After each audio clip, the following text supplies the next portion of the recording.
Well, all the talk of a possible solution on the energy front from the coalition side in recent weeks and months has centred on the use of nuclear energy. Today, the Labor Party say that would come at quite the price tag, that replacing the current baseload power with nuclear could cost up to $400 billion. Joining me now is Shadow Energy and Climate Change Minister Ted O'Brien. Thanks for your time. Have you unpacked these numbers? What do you make of them? Thank you, Tom. Well, there's not much to unpack. I think it's a typical Chris Bowen special, this one. It's pretty shallow by the looks of it, but I look forward to him releasing all the, no doubt, detailed modelling behind it. I have to say, Tom, you know, the coalition, we've been waiting for nearly 18 months for the Labor Party to engage in a debate on nuclear energy.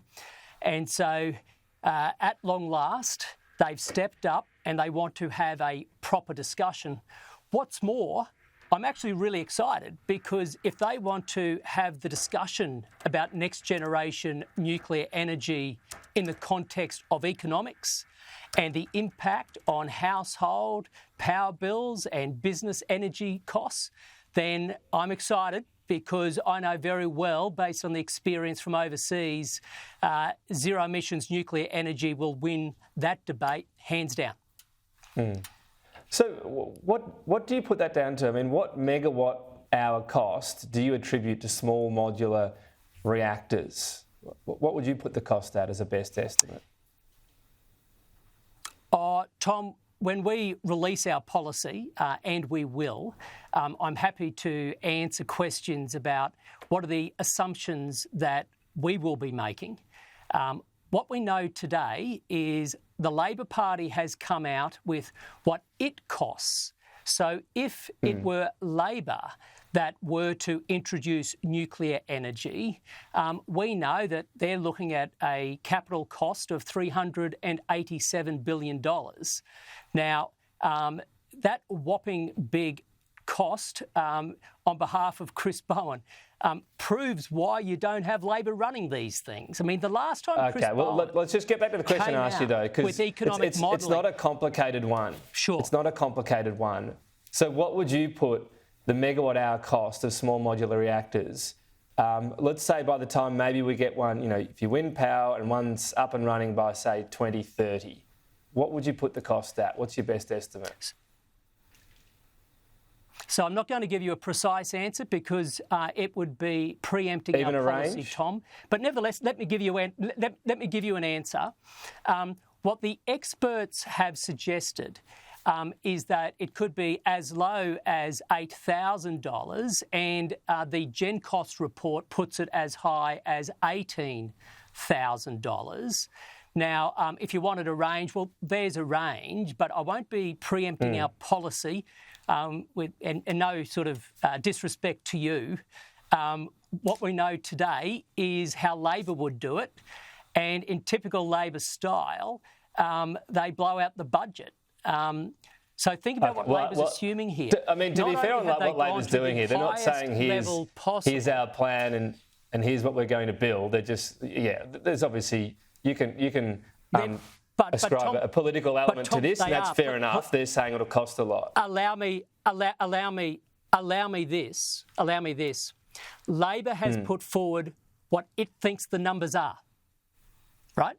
And so what we have yet again, this is the same minister, the last time he came out with a big number after doing modelling was a promise of a $275 reduction in power bills. This is the same minister with zero economic credibility trying now to educate Australians on the cost of nuclear. Okay. I think it's laughable. But the good news is, if we're going to have the economic argument, that's precisely where we should have it, because households at home right now, they're under pain, and it's this Albanese Labor government that's put them there because they can't manage the system. Does it concern you when you're going through your policy, or I guess how do you factor it in that so many of these projects that are up so far have had massive cost blowouts? So they've had initial estimates around the construction of a small modular nuclear reactor, and the actual cost has been much, much higher. Is that something we need to factor in some way? Tom, I think you make a really good point.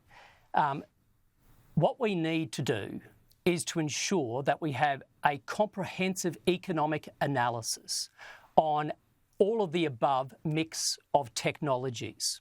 And you're right, that prices can go up. I mean, it was only a month ago that we heard that the cost of Snowy 2.0 under Anthony Albanese and Chris Bowen doubled from $6 billion to $12 billion. So we have to make sure that we're being very honest and we are accounting for realistic costs. And that is why we've been critical of the government when it came out with its 43% emissions reduction target, its 82% renewables target. It never got the department or the Treasury to do any economic modelling whatsoever. We need to make sure we're being led by engineering and economics, and that's precisely what the coalition is doing as we're formulating our policy.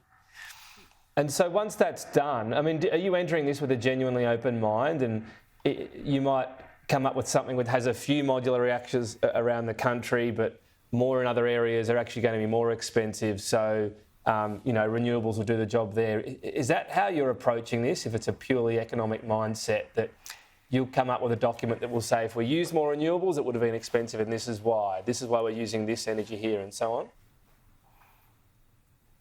Tom, very much an open mind, which is why I deliberately am using the phrase all of the above. Renewables will play an important role in the grid moving forward. So will other energy sources. And this is what an all of the above approach is about.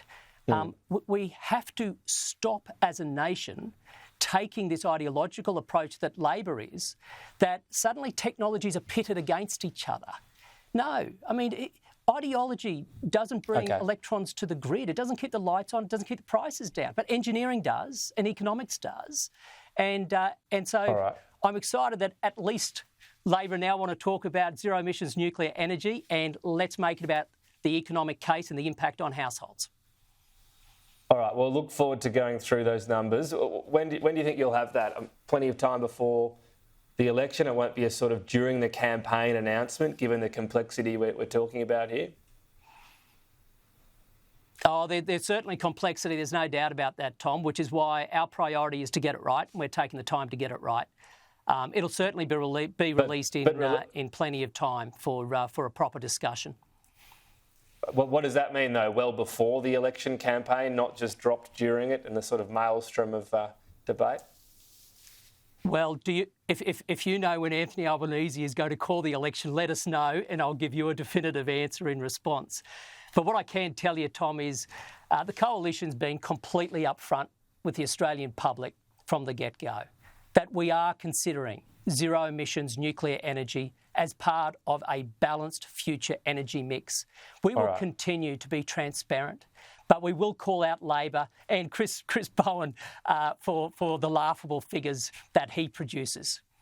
It's good for a giggle. Okay, well, the time frame for the election, let's work towards 2025 anyway. I'm out of time, my time now, but I'm sure we'll get plenty of time to go over it. We'll do it when we have the details there. Ted O'Brien, thanks for your time.